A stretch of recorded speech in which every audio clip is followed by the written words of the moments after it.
katang-isip. Yan ang matutunghayan natin.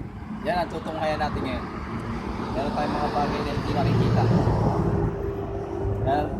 Yan ang ating tututukan sa episode ng ating misteryo.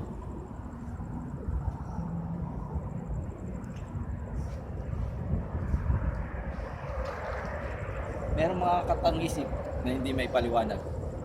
Mga hindi nakikita ng ating mga sensya. Mismo mga scientifico hindi kayang ipaliwanag mga bagay na yun. Dito natin tutunghayan. Kasi may mga kasama tayong mga sidekick para ipaliwanag sa atin ng mga bagay na ating hindi may paliwanag ng ating mga isipan. Mga mata na nakakakita lamang ayaw merong mga third eye. Baybayan nyo po, tunghayan.